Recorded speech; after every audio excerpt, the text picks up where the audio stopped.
La Chine compte 30 centrales nucléaires en fonctionnement et 24 en construction. Parmi elles, la centrale de Qinshan est de loin la plus grande sur le continent chinois et la première à avoir été construite. Avec d'énormes investissements, une technologie de pointe et un accent stratégique sur l'influence géopolitique, la Chine s'aventure dans des territoires sans précédent, cherchant à repousser les limites et à établir sa domination sur la scène mondiale. Mais cela implique également un composant visuel, des monuments qui communiquent la grandeur du dragon rouge. Ces méga-projets ont non seulement retenu l'attention des gouvernements et des entreprises, mais ont également suscité de vives inquiétudes, car les implications de ces projets pourraient altérer de manière significative le paysage mondial de façon encore en cours de développement. La Chine a effrayé le monde entier avec son nouveau méga-projet, et ceci n'est qu'un de ses nombreux succès impressionnants. Restez avec nous alors que nous plongeons dans les détails des 20 plus grands mégaprojets chinois. Numéro 20. Centrale nucléaire de Qinshan. La centrale nucléaire de Qinshan est une étape marquante dans le parcours énergétique de la nation. Située le long de la côte de la mer de Chine orientale dans le comté de Haiyan, dans la province du Zhejiang, cette centrale nucléaire symbolise les progrès de la Chine vers l'autonomie énergétique et l'avancement technologique. La construction de la centrale a commencé en 1985 et s'est achevée en 1991. Cette centrale était le premier projet de centrale nucléaire développé indépendamment par le pays, mettant en avant les capacités techniques des ingénieurs chinois. Conçue avec un réacteur à eau pressurisé à deux circuits, l'ingénierie de cette installation a été dirigée par l'Institut de recherche et de conception en ingénierie nucléaire de Shanghai. Ce design servirait par la suite de modèle pour les réacteurs exportés vers d'autres pays, y compris le Pakistan, dans le cadre de la coopération nucléaire internationale de la Chine. Initialement, la centrale de Qinshan comprenait une unité de réacteurs, mais au fil des années, elle s'est développée en une installation multiphase avec 7 unités de réacteurs opérationnels. Ces unités affichent ensemble une capacité installée totale de 4386 MW, fournissant une électricité substantielle pour alimenter des foyers, des industries et des infrastructures. Le coût de construction de la première phase était d'environ 3 milliards de dollars. Le paysage de l'énergie nucléaire en Chine a considérablement évolué depuis lors. Actuellement, le pays compte 55 réacteurs nucléaires opérationnels avec une capacité installée combinée dépassant les 55 gigawatts, ce qui en fait l'un des plus grands producteurs d'énergie nucléaire au monde. De plus de 20 réacteurs nucléaires sont actuellement en développement, promettant d'ajouter encore 20 gigawatts au réseau dans les années à venir. Ces projets représentent des milliards de dollars d'investissement et constituent une pierre angulaire de la stratégie de la Chine pour réduire sa dépendance au charbon et atteindre ses objectifs de neutralité carbone d'ici 2060. La construction et l'entretien de ces centrales nécessitent d'importantes ressources financières, chaque nouveau réacteur coûtant plusieurs milliards de dollars. Cependant, les bénéfices économiques sont tout aussi substantiels. L'expertise de la Chine dans la technologie nucléaire lui a permis de devenir un acteur clé sur le marché mondial de l'énergie nucléaire. Le pays a exporté des réacteurs vers des nations comme le Pakistan, avec la centrale nucléaire de Chashma au Pendjab comme exemple majeur. Cette installation, qui se compose de 4 réacteurs opérationnels d'une capacité totale de 1230 MW, constitue une collaboration significative entre les deux nations. C'était impressionnant, n'est-ce pas? Eh bien, attendez de parvenir à la fin, vous serez complètement émerveillé et quelque peu effrayé aussi. Numéro 19. Aéroport international de Pékin. Situé à seulement 20 km du centre-ville de Pékin, l'aéroport international de Pékin, ou BCIA, n'est pas seulement le plus grand aéroport de Chine, mais aussi l'un des plus fréquentés au monde, avec un trafic moyen de passagers annuel de plus de 100 millions de personnes ces dernières années. L'histoire de l'aéroport remonte à son inauguration en 1958, ce qui en fait le premier aéroport de Chine. À l'origine, c'était un terminal modeste destiné principalement aux hauts fonctionnaires. Cependant, à mesure que la population chinoise et la présence mondiale de la Chine croissaient, le besoin d'un hub passager plus robuste est devenu évident. Cela a conduit à une série d'extensions qui ont transformé le BCIA en une puissance aéronautique moderne. Aujourd'hui, l'aéroport dispose de 3 terminaux, Le premier, achevé au début des années 1980, a marqué un pas en avant pour accueillir un nombre croissant de passagers. Le deuxième terminal, inauguré en novembre 1999, a encore élargi la capacité et l'étendue opérationnelle de l'aéroport. Cependant, c'est l'ouverture du terminal 3 en mars 2008, juste avant les Jeux olympiques d'été de Pékin, qui a cimenté le statut de l'aéroport sur la scène mondiale. Le terminal 3, construit pour un coût estimé à 3,5 milliards de dollars, n'est pas seulement le plus grand terminal en Chine, mais aussi l'un des plus grands au monde, s'étendant sur une superficie dont la conception rappelle celle d'une étoile de mer, pour une efficacité et un attrait esthétique maximaux. Numéro 18. Télescope radio Tianyan. Le télescope radio Tianyan, également connu sous le nom de télescope sphérique à ouverture de 500 mètres, ou FAST, est situé dans la dépression isolée de Daodang, dans le comté de Pingtong, province du Guizhou. Ce n'est pas seulement le plus grand télescope radio du monde, mais aussi un symbole monumental de l'ambition de la Chine à pousser les limites de la compréhension humaine de l'univers. Avec un diamètre de 500 mètres et une surface de collecte effective de 196 000 mètres carrés, le FAST surpasse tous les autres télescopes radio au niveau mondial. Pour donner une idée de son échelle, il peut contenir près de 30 terrains de football au sein de son miroir. Cet impressionnant exploit d'ingénierie a commencé comme un concept en 1994, lorsque des scientifiques chinois ont proposé pour la première fois l'idée de créer un télescope radio unique, capable de découvertes scientifiques révolutionnaires. Cependant, le travail de conception détaillée n'a pas commencé avant 2008. La construction a officiellement commencé en 2011 et a été achevée en 2016, le télescope devenant pleinement opérationnel en 2020. Le télescope FAST est composé de 4 450 panneaux réfléchissants triangulaires, chacun mesurant 11 mètres de côté. Ces panneaux forment un immense miroir qui reflète et concentre les ondes radio de l'espace vers le récepteur. Le récepteur lui-même est suspendu au-dessus du miroir, sur une plateforme Stewart de haute précision, un mécanisme avancé qui assure une précision de positionnement de l'antenne dans les 8 secondes d'arc, un niveau de précision critique pour détecter des signaux radio faibles venant de l'espace profond. La conception révolutionnaire du FAST lui permet d'étudier une large gamme de phénomènes cosmiques avec une sensibilité sans précédent. Il est équipé pour détecter des pulsars, y compris des pulsars millisecondes, qui sont essentiels pour tester la théorie générale de la relativité et rechercher des ondes gravitationnelles. Il peut également examiner l'hydrogène neutre dans des galaxies lointaines, contribuant à notre compréhension de la formation et de l'évolution des galaxies. Les chercheurs l'utilisent aussi pour la recherche d'intelligence extraterrestre, en scrutant le cosmos à la recherche de signaux possibles provenant de civilisations extraterrestres. Le FAST peut également être utilisé pour cartographier le gaz interstellaire et suivre les origines de phénomènes mystérieux comme les sursauts radiorapides. Depuis sa mise en service, le FAST a déjà découvert plus de 500 nouveaux pulsars, une contribution remarquable au catalogue mondial des pulsars. Numéro 17. Stades flottants. Les stades flottants, un concept révolutionnaire en design architectural et en ingénierie, captive de plus en plus l'imagination mondiale. Parmi les exemples les plus célèbres figure le stade flottant de Marina Bay à Singapour, qui peut accueillir 30 000 spectateurs. Bien que cette structure ait obtenu des éloges internationaux, le gouvernement chinois s'est engagé dans un projet ambitieux pour le surpasser avec une réalisation de taille et de grandeur sans précédent.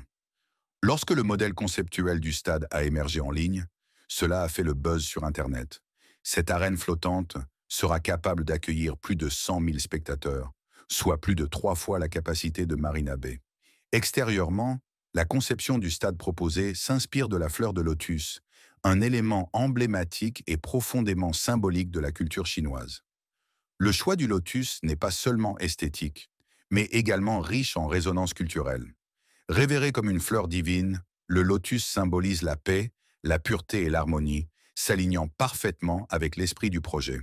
Ce design gracieux et complexe vise à faire du stade un espace non seulement fonctionnel, mais aussi une merveille visuelle et culturelle. Une fois achevé, il devrait revendiquer le titre de plus grand stade flottant du monde, dépassant tous les homologues existants. Au-delà de sa taille, cette merveille flottante aspire à mettre en valeur l'ingéniosité de la Chine, combinant tradition et modernité. Bien que cela ne soit pas encore terminé, le projet suivant fait déjà du bruit. Numéro 16. Parc éolien du Gansu. Situé dans la province du Gansu, au nord-est de la Chine, le parc éolien du Gansu fait partie de la stratégie ambitieuse du pays visant à s'éloigner du charbon et à réduire son empreinte carbone. Le parc se trouve dans la région occidentale du Gansu, près du désert de Gobi, un endroit connu pour ses vastes espaces ouverts et son gros potentiel éolien, ce qui en fait un emplacement idéal pour la production d'énergie éolienne à grande échelle. Il s'agit du plus grand complexe éolien au monde, avec une capacité installée totale de 7 965 MW. En 2023, le parc a produit plus de 10 gigawattheures d'énergie. Pour mettre cela en perspective, le deuxième parc éolien le plus important en Inde, qui est significativement plus petit, a une capacité de seulement 1,6 gigawatts. L'ambition de la Chine ne s'arrête pas là. Des plans sont déjà en cours pour doubler la capacité du parc éolien du Gansu. Actuellement, la centrale alimente plus de 200 000 foyers, mais son potentiel complet pourrait soutenir une population beaucoup plus importante, contribuant ainsi de manière substantielle aux besoins énergétiques de la Chine. Avec un coût total de construction d'environ 32 milliards de dollars, le parc éolien du Gansu représente l'un des investissements les plus significatifs dans les infrastructures d'énergie renouvelable dans le monde. L'un des principaux défis pour maximiser le potentiel du parc éolien du Gansu est la dépendance continue de nombreuses provinces en Chine au charbon. Bien que le pays soit un leader mondial dans l'énergie éolienne, de nombreux secteurs industriels dépendent encore fortement du charbon pour la production d'électricité, soutenant ainsi les industries minières de charbon. Cette dépendance en cours crée un double défi. La Chine doit équilibrer l'expansion rapide des parcs éoliens, comme celui du Gansu, avec des efforts pour réduire les impacts environnementaux de la production de charbon. Néanmoins, le gouvernement chinois s'est engagé à transformer son paysage énergétique. En termes d'innovation technique, le parc éolien du Gansu utilise des éoliennes à la pointe de la technologie qui exploite des technologies avancées pour capter efficacement l'énergie éolienne. Les éoliennes sont dispersées sur de vastes distances, tirant parti des courants éoliens constants de la région pour générer de l'électricité. L'infrastructure à grande échelle de la région, y compris les lignes de transmission d'électricité, permet à l'énergie produite par le parc d'être distribuée à diverses régions de la Chine. Au-delà de sa signification technique et économique, le parc éolien du Gansu fait partie des objectifs environnementaux plus larges de la Chine. L'engagement du pays envers l'énergie éolienne reflète un désir de lutter contre la pollution de l'air, d'atténuer les changements climatiques et de renforcer la sécurité énergétique. Numéro 15. Laboratoire de radiation synchrotron de Shanghai. Le laboratoire de radiation synchrotron de Shanghai, ou SSRL, est une installation à la pointe de la technologie établie en 2009 avec un investissement dépassant 176 millions de dollars. Le laboratoire utilise une technologie avancée d'accélérateur de particules appelée synchrotron, conçue pour accélérer les particules à des vitesses proches de celles de la lumière, générant des faisceaux de radiation électromagnétique hautement focalisés. Ces faisceaux servent d'outils puissants pour réaliser des expériences qui explorent les mécanismes fondamentaux du monde naturel. L'une des contributions les plus importantes du SSRL réside dans la recherche médicale, en particulier dans l'avancement de notre compréhension des maladies telles que le cancer. En utilisant la radiation synchrotron pour étudier les mécanismes moléculaires et cellulaires du cancer, les chercheurs du laboratoire ouvrent la voie à de potentielles percées dans le diagnostic, les traitements et les stratégies de prévention. Bien que les complexités techniques des recherches du SSRL puissent sembler décourageantes pour le grand public, ces contributions résonnent de manière universelle. Les connaissances acquises grâce à ces expériences approfondissent non seulement notre compréhension du monde naturel, mais offrent également des applications pratiques susceptibles de transformer des secteurs et d'améliorer la qualité de vie. Numéro 14. Tour de Shanghai. Détenant le titre de plus haut gratte-ciel de Chine et de la troisième plus haute structure indépendante au monde, la Tour de Shanghai est surpassée uniquement par le Burj Khalifa à Dubaï et le Tokyo Skytree au Japon.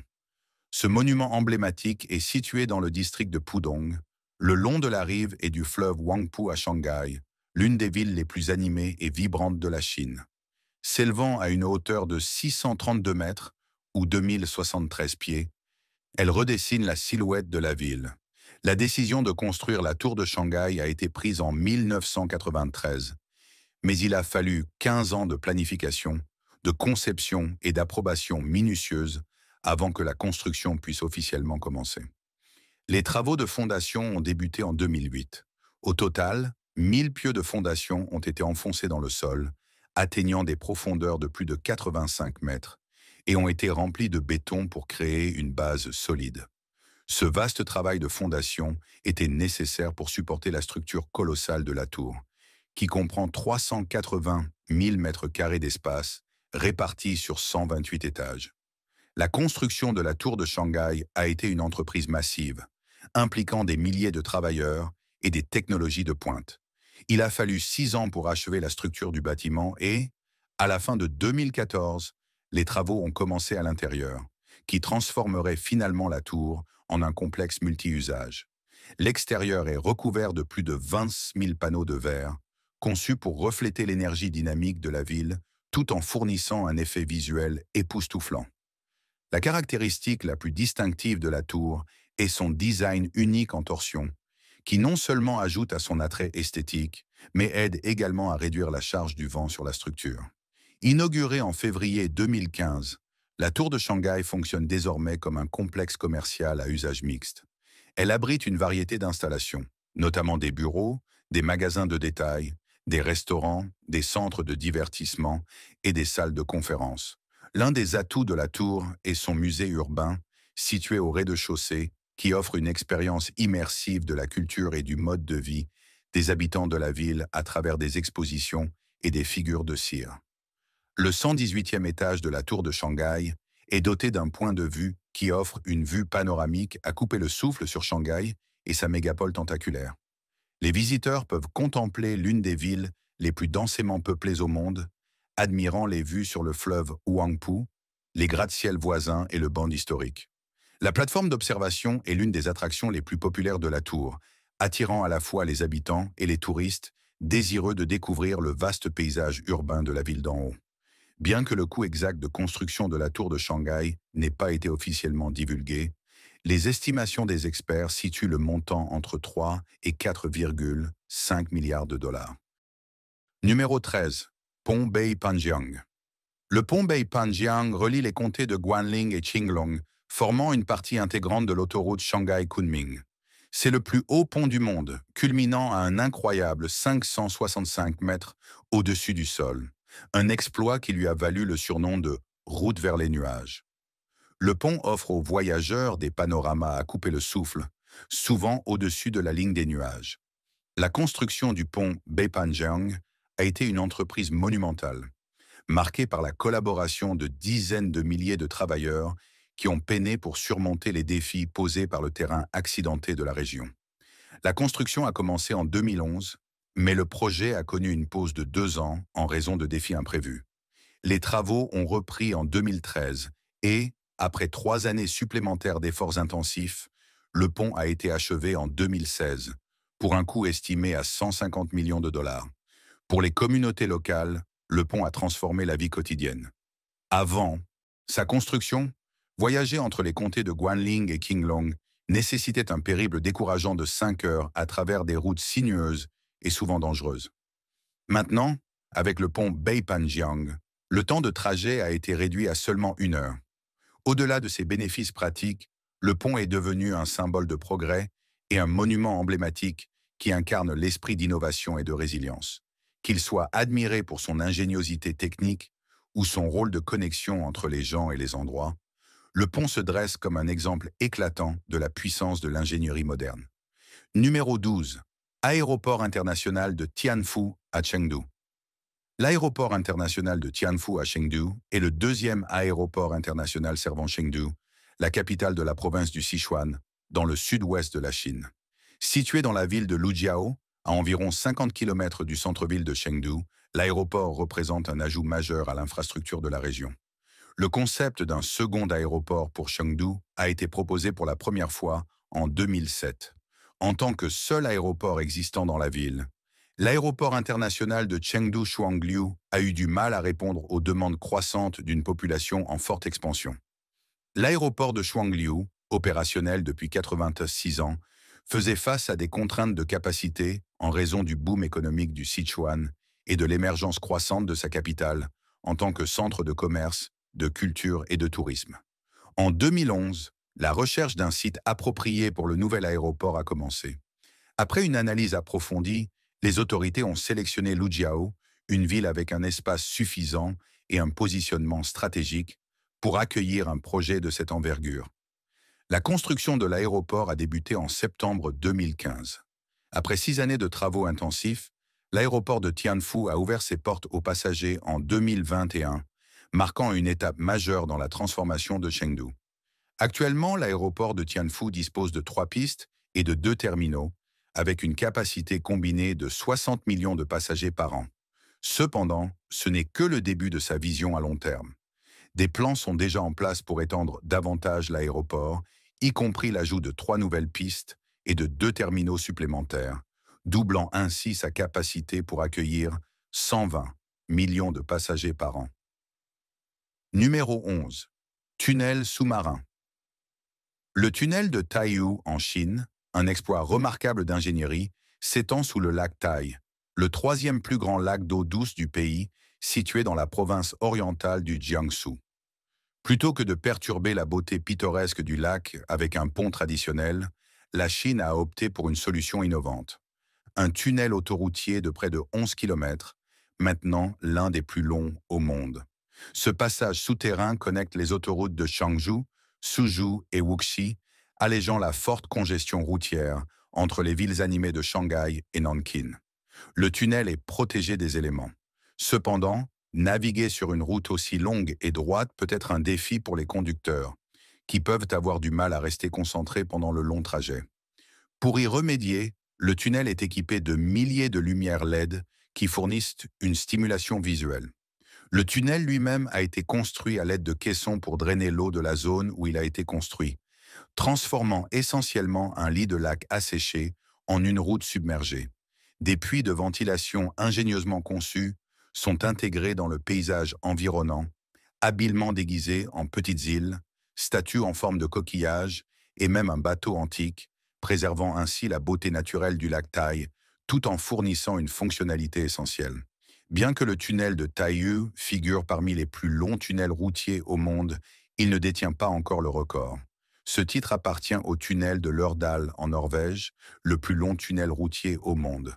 Cependant, la Chine vise un exploit encore plus grand avec un tunnel ferroviaire proposé de 90 km entre Yantai et Dalian, qui devrait potentiellement battre les records existants en ingénierie des tunnels. Choc, n'est-ce pas?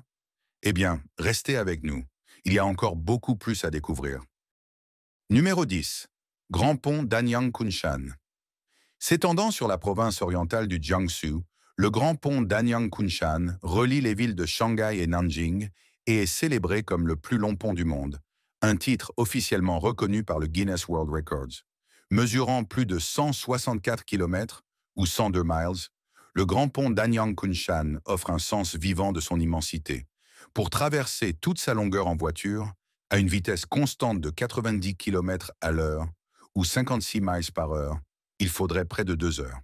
Cela fait du pont non seulement une merveille de construction, mais également un lien crucial dans le réseau de transport de la Chine.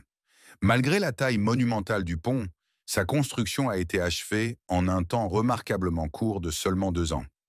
Achevé en 2011, le viaduc est devenu un segment vital de la ligne à grande vitesse Pékin-Shanghai, soutenant la demande croissante du pays pour une connectivité ferroviaire à grande vitesse. La construction du pont a nécessité la consommation impressionnante de 2,5 millions de mètres cubes de béton et de 500 000 tonnes d'acier. Cette entreprise extraordinaire a coûté environ 1,5 milliard de dollars. Le pont améliore non seulement l'efficacité des déplacements entre les principaux centres urbains, mais démontre également la capacité inégalée de la Chine à entreprendre et à réaliser de méga-infrastructures. Numéro 9. Pont Hong Kong-Zhuhai-Macao. Le pont Hong Kong-Zhuhai-Macao est l'une des plus longues traversées maritimes au monde et constitue un lien routier crucial reliant Hong Kong, Zhuhai et Macao à travers le delta de la rivière Perle en Chine. Après des années de planification détaillée et un investissement conséquent d'au moins 15,7 milliards de dollars, le pont a ouvert à la circulation en octobre 2018, s'étendant sur plus de 34 miles ou 55 kilomètres. Cette structure monumentale présente un design complexe, incorporant 3 ponts à haubans, un tunnel sous-marin et 4 îles artificielles. Le choix de ce design était motivé par la nécessité de résister à un trafic quotidien lourd, à des événements climatiques extrêmes tels que des typhons et aux forces constantes exercées par les vagues et les marées d'eau salée. Avec 3 voies dans chaque direction, le pont est construit pour la durabilité, affichant une durée de vie projetée de 120 ans. Malgré les immenses défis financiers et d'ingénierie rencontrés lors de sa construction, le pont a également été source de débats politiques, avec de nombreux retards et objections liées à ses impacts environnementaux et sociaux potentiels. Quoi qu'il en soit, le pont se dresse non seulement comme une merveille d'ingénierie, mais aussi comme un symbole de l'équilibre complexe entre la technologie, l'économie et la politique dans le développement des infrastructures modernes. Numéro 8. Hub de transport Hongqiao. S'étendant sur une superficie impressionnante de plus d'1 million de mètres carrés, le hub de transport de Hongqiao à Shanghai connecte de manière fluide plusieurs districts de Shanghai, notamment Chongqing et Minhang, au reste de la ville. Ce vaste complexe de transport intègre l'aéroport international de Shanghai-Hongqiao, la gare interurbaine à grande vitesse de Shanghai-Hongqiao, 3 lignes de métro, des réseaux de bus, des taxis et même une station de lévitation magnétique.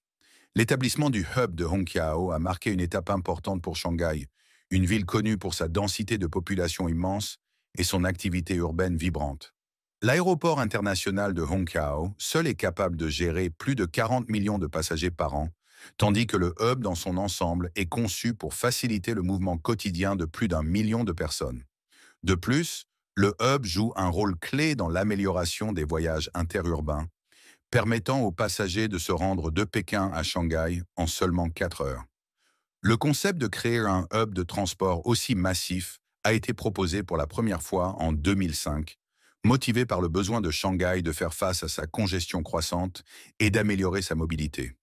En 2006, le gouvernement de Shanghai avait établi l'organisation d'investissement Rainbow de Shanghai, chargée de superviser la construction du hub.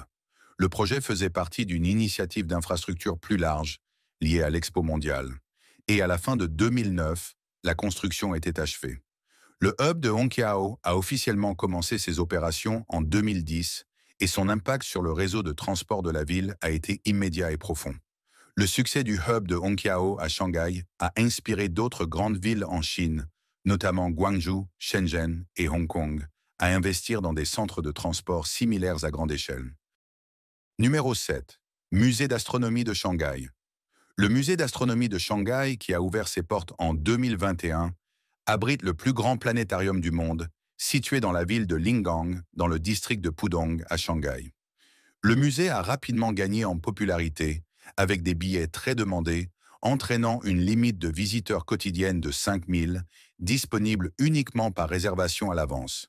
Ces immenses 39 000 mètres carrés d'espace accueillent une gamme d'attractions, comprenant un télescope solaire de 24 mètres, diverses salles d'exposition, des centres de recherche et un théâtre sphérique.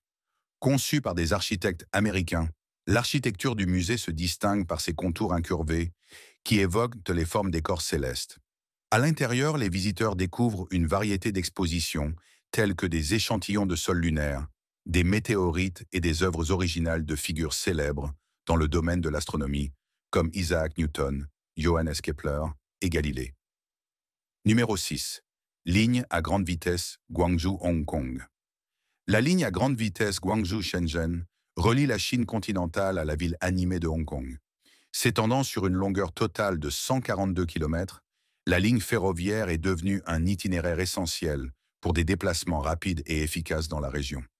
La construction des rails à grande vitesse a commencé en 2007 et en 2011, la ligne ferroviaire était pleinement opérationnelle. Elle est divisée en deux sections distinctes. La première est la section Guangzhou-Shenzhen, qui traverse 116 km de la Chine continentale, reliant les villes de Guangzhou, Dongguan et Shenzhen. Cette section possède 5 stations et supporte des vitesses de train allant jusqu'à 350 km par heure. La deuxième section, la section de Hong Kong, s'étend sur 26 km et dispose d'une station à Hong Kong. La plupart de ce segment passe par des tunnels souterrains. La construction de la section de Hong Kong n'a pas été sans défi. Malgré une forte opposition publique due à des tensions politiques entre Hong Kong et la Chine continentale, le gouvernement de Hong Kong a investi plus de 8,5 milliards de dollars dans le projet. Bien que controversé, cet investissement a prouvé être une décision stratégique, la ligne ferroviaire accueillant désormais une capacité quotidienne de 79 000 passagers. Numéro 5. Expansion urbaine de Shanghai. En tant que plus grande ville de Chine, Shanghai abrite l'un des systèmes de métro les plus longs et les plus complexes au monde. Cependant, avec la croissance rapide de la ville et la demande croissante pour les transports, il y a une pression constante pour étendre et moderniser son infrastructure. Cet effort continu inclut le chemin de fer Maglev, qui relie l'aéroport international de Shanghai-Pudong au centre-ville. Cette ligne Maglev est remarquable pour être le train opérationnel le plus rapide au monde, offrant aux passagers un trajet ultra rapide entre l'aéroport et le centre-ville. Cependant, l'expansion ne se limite pas à cette seule ligne. Le réseau de métro lui-même devrait connaître une croissance significative. Le prochain grand développement, actuellement en cours, implique une extension de 286 km qui connectera 2 aéroports et les 2 principales gares ferroviaires de la ville. Le projet comprendra la construction de 5 nouvelles lignes de métro et de 2 lignes ferroviaires supplémentaires. La construction de ce projet ambitieux a commencé l'année dernière, avec des plans pour l'achever dans les 10 prochaines années. Le coût estimé du projet s'élève à un impressionnant 44 milliards de dollars. Une fois terminé, le réseau ferroviaire urbain élargi ne contribuera pas seulement à améliorer l'efficacité des transports publics de la ville, mais aussi à réduire la congestion routière, à diminuer la pollution et à améliorer la qualité de vie de ses habitants. Numéro 4. Méga pétrolier, GNL. En 2022, la Chine a fait sensation dans l'industrie maritime en dévoilant le premier pétrolier GNL Suezmax à double carburant au monde. Développé par Guangzhou Shipyard International, ce navire à la pointe de la technologie affiche un déplacement impressionnant de 158 000 tonnes et est conçu pour fonctionner à la fois au gaz naturel et au pétrole brut. Cette capacité à utiliser 2 carburants permet au navire de réduire son impact environnemental en minimisant les émissions nocives pendant son fonctionnement. Une des caractéristiques remarquables du pétrolier est son système principal de moteur haute pression, qui garantit la combustion complète du gaz naturel liquéfié. Cette technologie optimise non seulement l'efficacité énergétique, mais s'aligne également sur les efforts mondiaux pour améliorer les conditions écologiques. Les fabricants ont proposé des plans pour fournir des navires similaires à d'autres pays, révolutionnant potentiellement le transport maritime mondial. Les pétroliers Suezmax sont spécifiquement conçus pour être les plus grands navires capables de charger et de naviguer à pleine capacité dans le canal de Suez. Avec une largeur typique de 60 mètres, une longueur de 330 mètres et une hauteur ne dépassant pas 68 mètres, ces pétroliers sont des merveilles d'ingénierie qui allient taille et efficacité.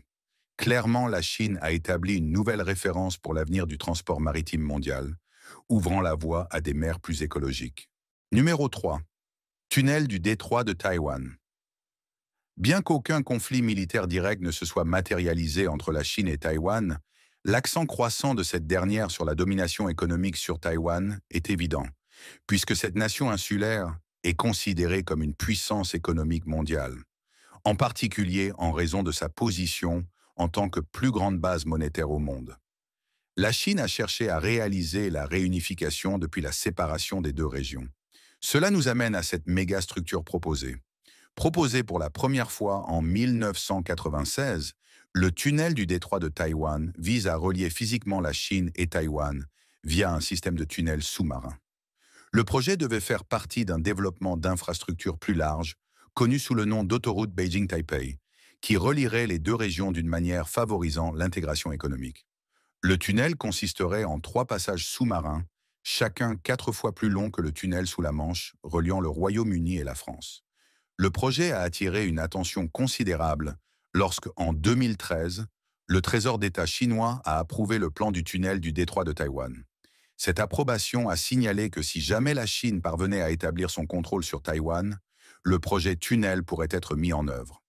Le coût estimé du tunnel est de 62,6 milliards de dollars.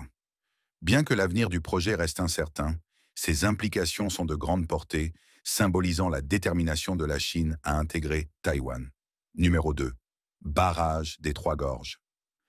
Situé dans la province du Hubei sur le fleuve Yangtze, le barrage des Trois Gorges est la centrale hydroélectrique la plus puissante du monde et l'une des plus grandes merveilles d'ingénierie jamais construites.